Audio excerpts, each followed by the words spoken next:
The Chad Hasty Show, News Talk 790 KFYO. In studio with me, Protect Water Rights Coalition. And we got Leland, not J.O. this time. He's busy. Yeah, he's right. busy. Stripping cotton. That's right. He's making money this morning. But Leland and Kelly in studio with us today. Guys, thanks for coming in. Thank you, Chad. Appreciate it. Tell folks a little bit, for those who maybe have missed the times that y'all been on before, just a little bit, and I guess in a nutshell, about what the Protect Water Rights Coalition is all about. Well, we're just an organization that's trying to push back on this government takeover of private property in the water, which it is private property, said so by the or confirmed. It's been said for 100 years by the land patent, but it was confirmed 2 years ago, or I guess 3 years now. Reconfirmed by the Day decision at the Texas Supreme Court. And you absolutely do own the water and everything else under your soil unless you have conveyed it off or a previous owner conveyed it off. So the water district is trying to say, well, you own it. Yeah, you own it. You can pay the taxes on it and all that, but we can tell you exactly how much you can pump of that water. And that's just not right. I mean, it's not just not right. It's not legal, in our opinion. Well, it's a slippery slope to the rest of your sticks in the bundle that make up your property, your private property. That's just one of the sticks, and if they can take that water stick out of your bundle, they're all up for grabs. Well, I think one of the things that, having you guys on, and something I've heard from listeners, is that it's really resonated with those who aren't just farmers, those who aren't in the ag community, because this impacts everybody out there. That's right. If you're look at the Barnett Shale down there. If you owned a lot, they paid you lots of money to lease that lot, with the rest of the acres around it. A house lot, you're talking about. Yeah, a house lot. And, if they can slip that water stick out of that bundle, then why have to pay those landowners for their lease on their lot or their royalties? That's right. The state could say that's just too much trouble to deal with all these pesky little lot landowners in the oil and gas industry. That's harming the oil and gas industry. So let's just do away with them. If the legislature can do stuff like that, just take your property like that, which is, what they're trying to do, or it's not that the legislature's trying to do it. It's being misinterpreted, we believe. And the legislation that they do think they're getting this authority to so-called take water. Well, they claim it's all for the greater common good. Mm-hmm. That's their theme for it. Is on this water deal is all for the greater common good. Well, we have a big election coming up, midterm elections around the corner, and of course there are elections that have to deal with this very issue, really, when it comes to High Plains Water District, when it comes to water rights. And it's one of those that we've dealt with really since the primary season, when you had statewide candidates running, and you would ask them the question, where do you stand on water rights? And they would say, well, we're for local rights. Well, you have to ask them you have to go a little bit deeper than just that, because local water rights means a little bit different to everybody, right? Right. It seems as though. And we're, Precinct 5, which makes up Hale, Floyd, and Swisher County. This is the first election for a district director that's ever been in that area. That area was, Hale County was taken in 1993, and this is the first time there's been an election, because there was an appointed board member. And whenever Chapter 36 came into being, they wrote in, that you couldn't be on two political subdivisions. Chapter 36 of the Water Code. The Water Code, yeah. And he was serving on a school political subdivision, which actually made him ineligible to be sitting on that water district board from 1995 until he, quote, resigned in, 2012.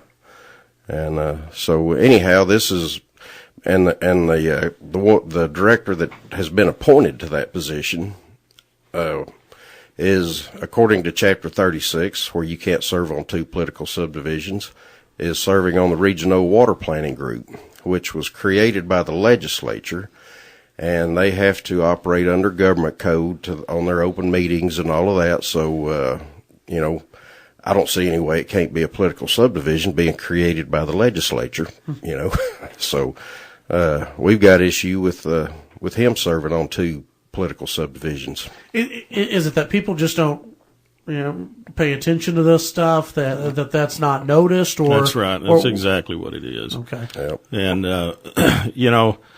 there's a good reason to have those barriers, because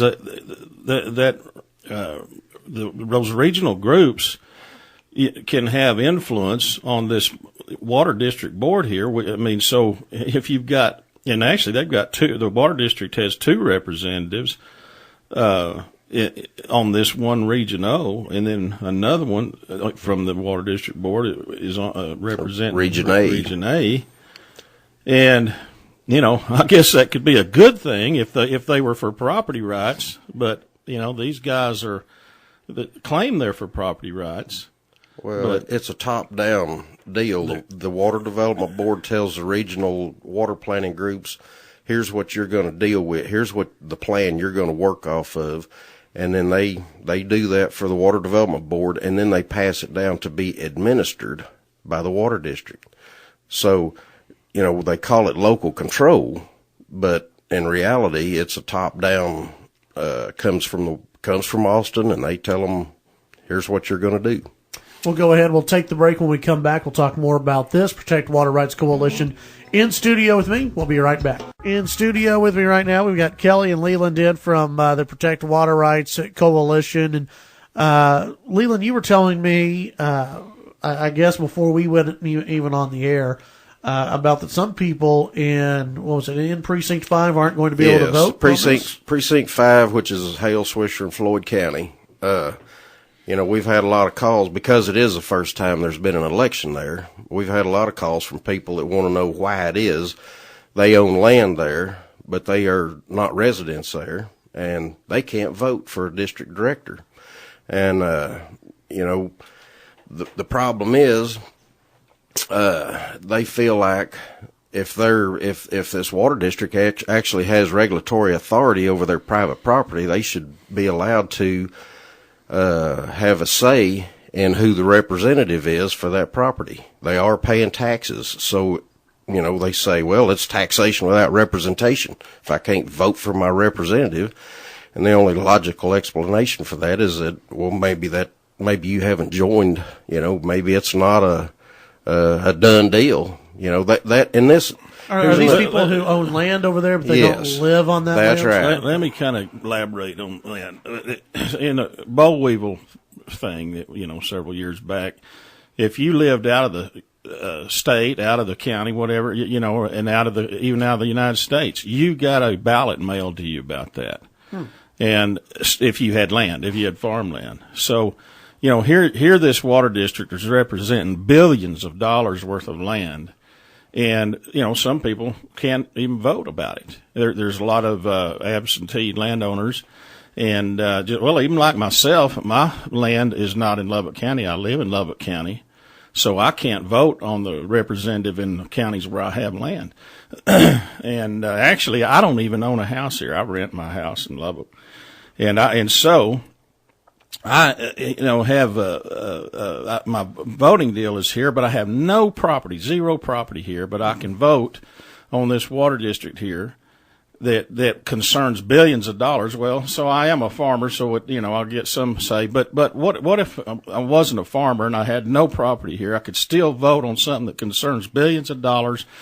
And even one of the directors said yesterday on another radio show, one of the water district directors, he said, that 99% of the monies that come into the district are city people, and but their money and their vote, and that same thing with the vote, not just the money. So their money and their vote has to do with billions of dollars of farm economy. And, there's something wrong with that, this disenfranchisement here. Well, we think we figured out what's wrong with it.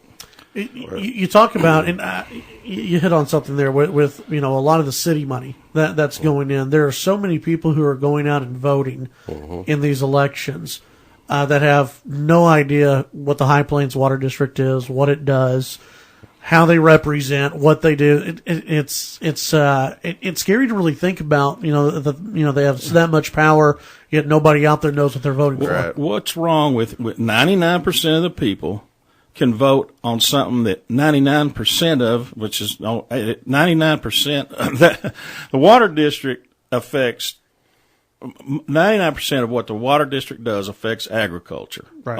Only farming, only farmland. And then, but the 99% that has the money and the vote over that entity does not. Right. And there's just, all right, there's something wrong with it. Here's what's wrong with that. Leland, let me get something in right quick because we're about to run out of time. But I've had people tell me, well, let me compare this. We're paying tax to a school district. Well, they're paying tax to a hospital district or a library district. Well, none of those other districts are trying to regulate your private property. The library district isn't trying to take half your books away from you. Not yet. Don't let's give them do that. any ideas, okay? Yeah, that's right. But there's a difference between those other districts and this water district who's trying to regulate your private property away from you. How can people get in touch with y'all to get more information and to maybe help y'all out? ProtectWaterRights.com. And that has our information to call us individually on there. All right. Very important issue out there, especially going into the election and then into the legislative session as well. I know you guys will be on top of it. We will be as well. Gentlemen, thanks for coming in. Thank you.